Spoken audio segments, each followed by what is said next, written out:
Magandang gabi sa inyo lahat. Ako po si Trixie Cruz Angeles. Ito ang Luminous. So, bitin din, I understand, medyo bitin yung usapan natin kagabi, but there's more information today kung ano nangyari sa Senado. Halimbawa, today, nilabas na po ang listahan ng mga ng mga bagong committee heads. At konti lang po talaga ang galaw. Significant dito, sino ang head na ngayon ng Committee on Public Order and Dangerous Drugs? Kasi ito yung nag-hear ng kaso sa PDEA Leaks. It is still Bato de la Rosa.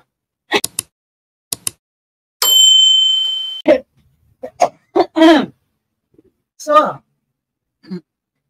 pwede huminga, di ba? So I don't think it really was about that. Well, it could have been about that. Thank you kay Jabonga. Pero, merong kasing negotiations yan eh. Ang Senado, iba po ang dynamics niyan kaysa sa House. Sa House, siguro a full 1/3 talagang solid kay Speaker Martin Romualdez. There's about 2/3 of the House na you have to negotiate with. Pero yung iba kasi madali lang yung negotiations nila. What do they get out of it? That's all you have to talk about. Sa Senado, the dynamics are a little more difficult. Bakit? Dahil ang konti nila, every single vote counts. So pag nag-negotiate kayo, mabigatan yan. Now, ang nakikita natin dito, there is a vote along party lines. What does that mean? Kung titignan natin, may bagong majority floor leader. The majority floor leader is Francis Tolentino. At lahat ng PDP laban ay bumoto against Senator Zubiri and for Senator Cheese. So itong mga itong narrative na lumilitaw tungkol daw ito ginorgol ng Malacanang and all that, I'm not very sure. Ay imposible na gumive up ang Malacanang kay Senator Zubiri because he did not deliver. Pero, tignan nyo kung sino yung pumalit. So, according to Senator Cheese Escudero, he helped initiate this takeover. Kumbaga, nakipag-usap daw siya last Thursday sa kanyang mga colleagues to get their vote. And he was able to get 15 out of the, how many votes? 15, let's say. 24 ba? 24 votes. 6 lang po kasi yung nakuha, pero weird, teka muna. 6 ang nakuha dun sa side kay Senator Zubiri. Okay, who are the 6? Excuse me. Sino yung 6 na yon? Ayan. 6 senators for Zubiri. Angara Binay, Ejercito, JB. Sherwin Gatchalian, Lauren Legarda, and Joel Villanueva. So, of course, plus Zubiri, 7 yon. 2 yung nag-abstain, Montiveros and Pimentel. So, hindi magbabago, sila pa rin ang minority. So, of the 15, pansinin niyo, kasama si Senator Bato. So, yesterday, there was some news na nakikita natin na sinasabi pa na si Senator Bato, hindi niya EB1 si Senator Zubiri. But, towards the end of that day, alam na ni Senator Zubiri that Senator Bato voted against him. And he gets to keep his chairmanship. So wala masyadong galaw dun sa chairmanships. So, if this was as simple as tinira ito ng Malacanang because ayaw nila dun sa PDEA Leaks hearing, tutuloy-tuloy pa rin ang PDEA Leaks. Kung ito ay Malacanang engineered, bakit nag-ride along ang PDP lang, ang PDP? Diba, the narrative doesn't compute. Diba? Tingnan ninyo, ang narratiba niya sineset ni Senator Zubiri is this. Ginugol siya ng Malacanang kasi hindi daw siya nag-deliver. Pero bakit ang Senate President, si Cheese Escudero, nakilala na anti-Chacha? He was against it from the start. Number 2, bakit ang PDP senators voted against Zubiri? So, is the narrative correct? Malacanang ba to? Posible na Malacanang was fed up. Pero ang talagang gumagalaw dyan, the senators themselves.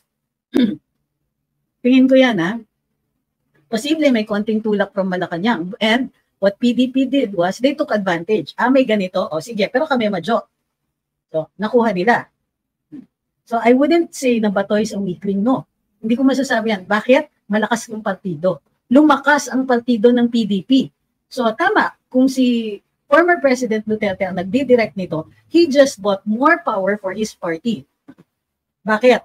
Ang majority floor leader, yan po ang nagsiset ng legislative agenda ng ng chamber. So, anong ibig sabihin yan? Yung pagkakalendaryo, ano yung gagawing priority, ano yung papakinggan, ano yung iraratratin, anong mga hearings ang kailangan unahin, anong mga bills ang kailangan unahin. That's very powerful. Okay? So, sinasabi ninyo, sige, anti-chacha si Cheese, pero pera ang pinag-uusapan, pero isa lang si Cheese. He would not have been able to do this on his own. Bakit siya tinulungan ng PDP?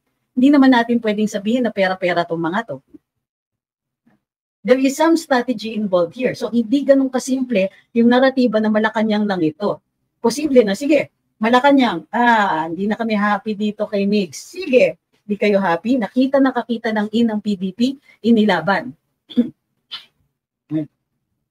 Hindi kasi ganun kasimple ang politika, ha? Hindi ito black and white, hindi ito good versus evil all the time. What you need are seasoned politicians who are able to grab, you need power to make changes. So, kaya ayoko tumakbo kayo talaga. Kailangan ganito eh. Kailangan you know how to use power. And what did PDP did? They saw an in and they grabbed it. Majok na sila ngayon. Bato gets to keep his chairmanship. Robin gets to keep his chairmanship. Si Tol ay majority floor leader. Ang lumalabas dito, lumakas ang PDP. So are you still going to stick to the narrative na Malacanang ng gurgod dito and it's a good versus evil? That si Senator Migs is good and Senator Cheese is bad? Hindi simple eh. Hindi simple yung ganitong yung ganitong ratsadahan. What do you mean, paano si Bato lumaban kay Migs? Bumoto ang PDP as a party. Ganun, that's what it means to be a party man. Hindi party-party katulad ng Malacanang, ha?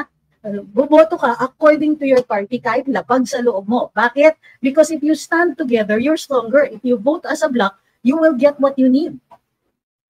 Hindi ako naniniwala na ganito ka-brilliant ang Malacanang. Hindi. Hindi Malacanang ang lamang dito. Sabi ni Lawrence, marami kasi nagagalit sa PDP. Bakit nagagalit? Hindi ba PDP ang ginagamit ni ang chairman niyan is former President Duterte. So kung meron mga kailangan sa lagyan, look, we know that the House is gunning for the former president. Okay? Alam natin yan, hinahabol nila yung si former President Duterte. Isn't it just right na ang PDP lalakas dyan para masalag yung mga gustong bumira sa kanya in the Senate? Para sa I mean, this is a take. I'm not sure if this is correct, but this is how I'm seeing it. Tignan niyo, Senator Amy voted with the majority. Why would Senator Amy vote for the Malacanang sponsored person? Kailangan isipin natin, is this really what we Is it really as simple as good versus evil here? Sabi ni Flavie, either People's Initiative o PIDEA Leaks ang agenda. O baka naman kasi kaya sila ng Congress na panahon ni Migs kaya siya inalis. We don't know. I don't know that. But ang alam ko is, if it was People's Initiative, kontra si Cheese sa People's Initiative. Diba? Bakit siya? Kung ang Malacanang naghahanap ng maglalagay ng tao nila, bakit siya? Bakit hindi yung pinaka yung talagang bentang-benta? Yung katulad nung sa House Speaker na kung sinabi ni Presidente talon, sang tulay ako tatalon? Ganon. So, we have to think about this. Hindi ko rin pwedeng sabihin na ito yung sagot, no? Hindi ko sinasabi na this is what happened. But I am questioning the narrative. Kini-question ko na bakit sinasabi na good si Migs, bad si Cheese, kung ang boto ganito. Ang tinitignan ko, yung talagang mga kontra Malacanang. PDP kontra Malacanang. Senator Amy kontra Malacanang. Pero yung boto nila, doon kay Cheese. Para matanggal si Sir Migs. Okay. Andiyan na naman tayo sa mga frequently asked questions. Pwede ba yung mga moderators, kayo na rin po yung sumagot? Kung convicted daw si Jinggoy, bakit di nakakulong? Meron pong tinatawag na bail pending appeal. Naka-appeal, pinayagan siya mag-bail. At hindi pa po yun final, kaya nasa Senado siya. Okay? So, ang tingin ko dito is hindi ganun kagaling ang Malacanang. Hindi sila ganun Hindi sila, I mean, kasi kung gugulgulag mo rin lang ang leadership sa Senado, niratsada na nila yung People's Initiative. Ninegate na nila yung Senado. Ang daming sutil eh. So, instead, posible na naunahan sila. I mean, that's one theory. I'm not saying that this is true or that but this is one thing that we can consider. Hindi ganun kadali.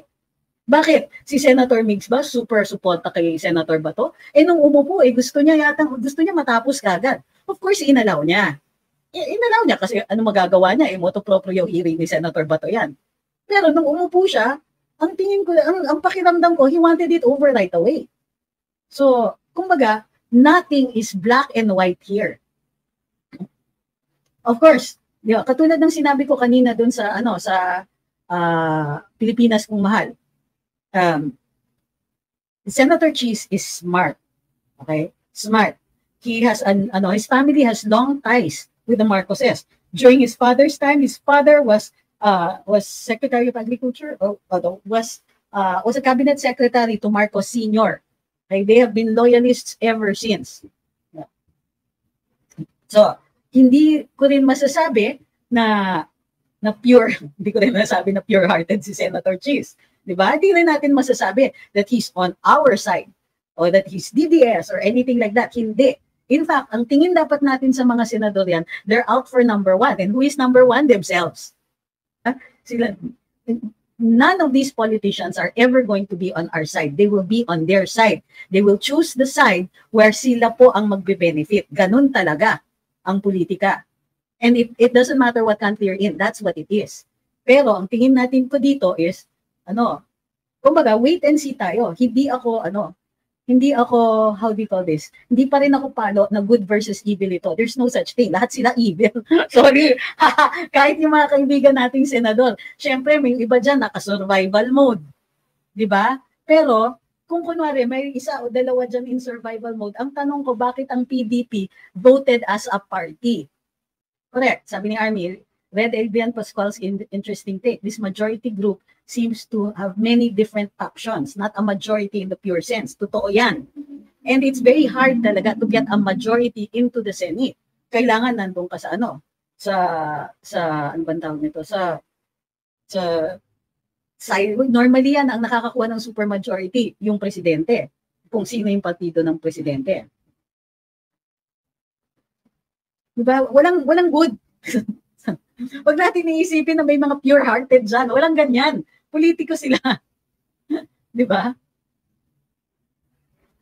Wala tayo There are dito good versus evil. Lahat sila evil. Kailangan ganun yung tingin natin. Kasi they are politicians and they have to play a game. And that game is one, survival, and two, to get what they want. And in order to get what they want, sometimes you have to have strange bedfellows. Minsan kailangan mo makipag-team up dun sa ew. Yung pinakaayaw mo na ew, talaga ew. Yung mga tipong ayaw mo silang katabi in any sa party, pero pagkaboto ng kailangan, friends kayo. Yeah? Diyos ko, kinarir mo naman Alvillasan, ano ba? Lahat ba ng Senator Evil, si Sara ba Angel? Kasi naniniwala kayo sa good versus evil. Walang ganun. Okay? But there are people with better intentions. May mga tao na nakikita natin maganda yung intention. Kaya nga ang daming Duterte. Kaya nga ang daming DDS. Kasi although they knew how to play the game, the Duterte, particularly PRD, marunong siya maglaro. Alam niya kung paano niya gagamitin ng politika. Alam niya, but he used it to gain more things for the people. He used it for poverty alleviation, yung totoong poverty alleviation. He used it for free tertiary education, for build. He used it para dun sa para maayos, ma-institutionalize yung 4Ps at maayos yung pagbibigay. He used it para yung hindi yung pwede na para sa taong bayan. He uplifted education, nagkatunay na diagnosis, yung mga housing, ang kapal talaga ng mukha, nakita niyo yung news. Sinasabi wala daw ginawa para sa Yolanda victims, yung all previous administrations. How dare he? Kasi inangat yung quality ng mga ng housing ng mga na biktima ng mga calamities. Sabi ni Shinshin, kaya pala uso laglagan sa kanila. Yes, because in the Senate or in the House, you have to understand, you have to determine ano ang priority mo. Kung ang priority mo ay meron kang maipasa na na certain legislation, kung yan ang gusto mong mangyari, you will need the votes of your colleagues, even the colleagues that you don't like. So yan po ang sinasabi ko sa inyo sa collegial nature ng Senado at ng Kongreso. Sabi ni Ma'am Christine, super how dare he. Kung magsalita, akala mo may nagawa at all anywhere from the time he became president. What a piece of work. Lalo, di ba? May mga ganun na bitiw eh. Wala daw nagawa lahat ng previous admins. Nagkunwari pa itong taong to. Susme. Sana diniretso na lang yan. Walang ginawa yung previous admin. Pagka sinabi niya talaga yun, ako ilalabas ko yung typhoon housing. Pwede ba? Sabi ni G, totoo to. Tao lang mga Duterte nagkakamali at may maling ginawa. Oo, hindi lahat tama. Okay, hindi sila perfect. Hindi sila, wag tayong mag-i-expect ng perfection sa mga tao. Diyos lang yung ganun. Pero nakikita ko, one, may good intentions. At may follow through. May good intentions. Nakikita niya, nag-goal setting sila at ginagawa yung dun sa goals. Ano ba, Jabonga, thank you. Dun sa first few years of the Duterte admin, pagka yung mga tipong kakapanalo lang, nakikita mo, nagkakausap na ng kung sino-sinong tao, nagpapalinis ng mga kalye, pinapakinausap ang DFA. Di na ba kayo naawa, pumipila yung mga tao sa labas ng opisina ninyo, dyan na natutulog alas 4 ng umaga, rat. Thank you kay Shop Galore, tsaka kay Percy. So, the sooner we accept na mga tao lang ito, at alam natin na there are some who are better at this politics game than others, and there are some who really do things for the people and know how to do it. Yun talaga yung inaano natin. Let's not look for perfect people. Let's not look for angels. Yes, ito sabi ni Philip Gamboa, Mongo pala is one of those who ousted Zubiri. Correct, di ba? Party. The PDP voted as a block. So pare-pareho sila ng boto. Robin, SBG, Bato, Tol. Apat yan. Sila yata yung pinakamarami or meron iba pero hindi. Hindi ko sure. Huwag naman kayo mag-swing all the way to the other side na you're going to become jaded. Hindi. Kasi, ito yung this is one of those things na, look, may magagawa ka ba? May magagawa ka ba kung ikaw ay minarginalize sa Senado? May maipapasa ka bang batas? Kung may, kung kunwari, inaatake na si VP Inday, inaatake si FPRD, kung kayo ay DDS, gusto nyo ba na walang sasalag sa Senado? That's exactly what PDP is doing. In-establish nila sila yung majority party dito, and as majority leader, like I said, they set the legislative agenda. Sabi ni Rico, I'm for the lesser evil. At the end of the day, it's politics and one must learn how to navigate through it, but with a big sense of what you can contribute to the people who are most in need. Yes.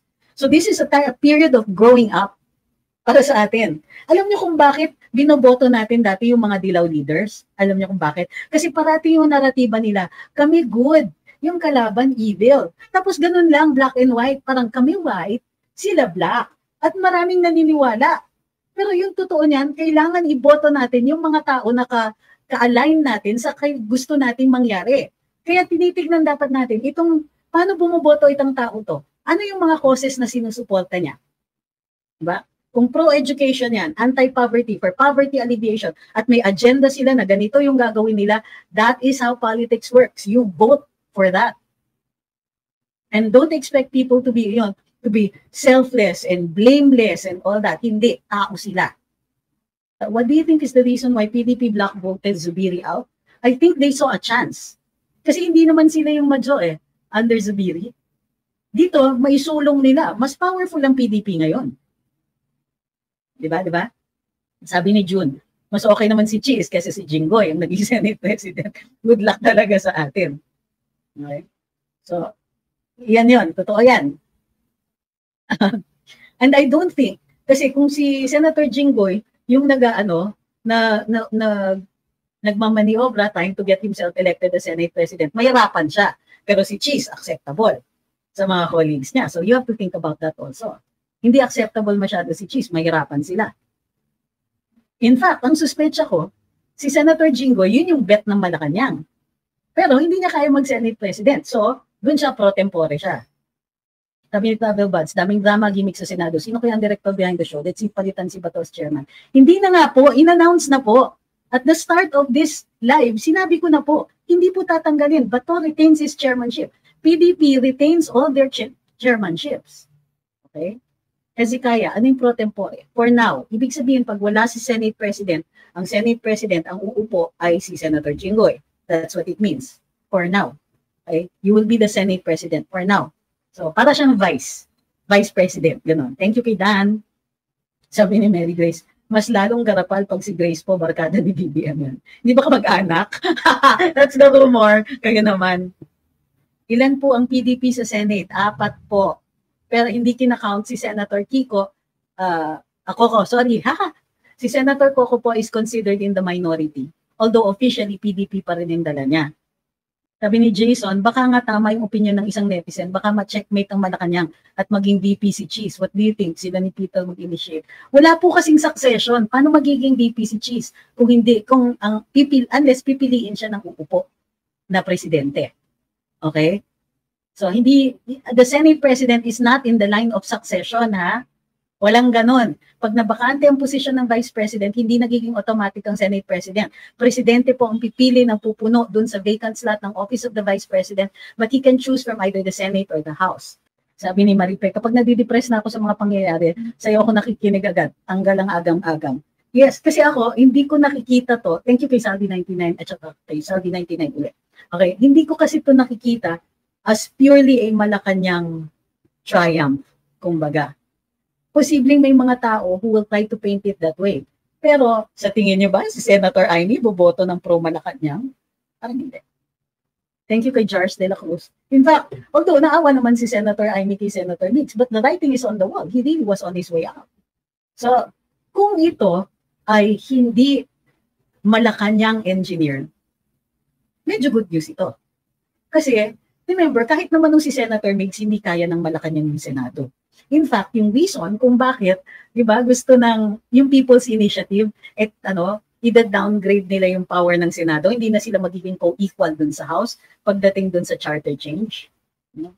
Kasi ang tingin ng House, and tingin din ng Malacanang, ito po yung harang. Ito yung balakid sa kanila. Ito yung sagabal sa mga plano nila. Kasi kung hindi dahil sa Senado, even under Senator Mix, by this time, People's Initiative na, baka nagpa-prime minister na itong si Speaker. Diba? Sabi ni Obiter, mukhang super stress po si Jingo in defending Lam sa Senate po. Dinipend ba niya? Sabi ni Mitzi, I think factor sa ouster ni Migs ang Kibuloy issue. Pwede rin. Sabi ni Guardian, do not trust like I said, we don't trust any of them. We have to stop treating them like people, like they are best friends, like they're acting in our interest. No, of course not. Nagkakataon lang na minsan yung interest nila ay nagkakatugma dun sa interest natin. Sabi ni Micaela, abangan natin si Cheese dahil dati tuta ni Pinoy yan. Kung sa bayan si Cheese o tuta siya, ay, ako wala na akong ini-expect na may mga para sa bayan dyan. Yung iba dyan para sa survival eh. O, diba? Yung iba dyan para sa para sa power. At kung makukuha nila ang power by being friendship with Malacanang, abay gagawin nila yan. On the other hand, kaya nga sinasabi ko, iba ang Senado. Ibang dynamics ng Senado. Don't fall into the trap of thinking that any of them are angels. No, walang ganon. Pero, some of them are good at playing the game of politics. Sabi ni Andrew Lau, hinarang ng Senado yung cha-cha train. That's true. Sabi ni Seven Cody, may possibility po ba na makontrol ng executive ang Senate? Oh my God, nakakatakot. I don't think you were listening for the past 30 minutes na nagsasalita kami dito. Yes, pwede. Kaya nila. So, diba, yun yung problema nga eh. Matagal na binenta sa atin ng mga yellows, yung naratiba na good versus evil. Kami ang good, kailangan talunin natin sina ganyan. Hindi. Hindi dapat ganun. Walang good talaga pag pumasok ka sa politika. So, but you go for those people who will be voting for the issues that we feel strongly about. Sabi ni Chu, hindi naman siguro ipagkakalunod si Cheese ang kanyang pagiging abogado at pagiging senador kung magpapadikta lang siya sa executive. Magmimistula siyang aso sa tingin nila. Well, yun na nga. Si Senator Cheese can sometimes be a wild card. Hindi mo minsan ma-predict kung saan siya boboto. Minsan, okay yung boto. Minsan, what na? Diba? Ito, sabi ni Basketball, why did Cayetano endorse Cheese? O isa pa yan, as Senate President, baliktad na din ba? Yun na nga ang sinasabi ko. I don't really think that this was a Malacanang engineer thing. Kasi two Cayetanos voted on the same side here. So, kung si Senator Alan Peter was being consistent na anti-Marcos siya, bakit siya bumoto kay Cheese? kung si Cheese ang tao ng Malacanang. Okay?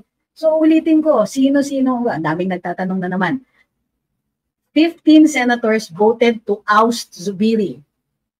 Yung dalawang Cayetano, Alan Peter Cayetano, Pia Cayetano, Ronald De La Rosa, of course, Cheese Escudero, Jinggoy Estrada, Christopher Lawrence Go, Lito Lapid, Amy Marcos, Ramon Revilla, Francis Tolentino, Rafi Tulfo, Robin Padilla, Grace Po, Cynthia Villar, and Mark Villar. Okay? Kita mo what a mixed bag that is. Sino yung bumoto for Zubiri? Without Senate President Zubiri there, Sani Angara, Nancy Binay, J.C. Ejercito, Sherwin Gatchalian, Lauren Legarda, Joel Villanueva, and of course, si Zubiri himself. Nagets niyo na? Kasi yun ang dapat tinatanong natin. Huwag natin, let's not fall into the trap of listening to anybody's narrative until nakita natin kung paano yung botohan. At tignan nyo dito kung Malacanang engineer dito, why would they let Senator Bato keep his chairmanship? Kasi si Senator Bato pa rin po ang chairman ng Committee on Public Order and Dangerous Drugs, which means tutuloy yung hearing if Senator Bato so considers it. Sabi ni CRTV, Senator pa pala si Lapid, sa sobrang tahimik niya, the impression is out of the Senate. Okay naman. Ni Thomas, kay Cheese, di uubran chacha, baka tango pwede. Now, don't also make the mistake of thinking that the majority are angels either. That this is a good setup, that this is, that Senator Cheese is on our side. No, none of them are on our side. Kaya na lang dapat tayo mag-isip. Pero bantayan natin kung paano sila boboto. So ito, the good news is, Senator Bato keeps his chairmanship. Tignan natin kung matutuloy niya yung kanyang hearing. Sabi ni Rodolfo, bakit umiyak si Bato? Di pala niya binoto si Zubiri. Because he had to vote against him. Okay? According to Senator Zubiri, he backed up Senator Bato in his hearing. So masama sa loob ni Senator Bato to vote against Senator Zubiri.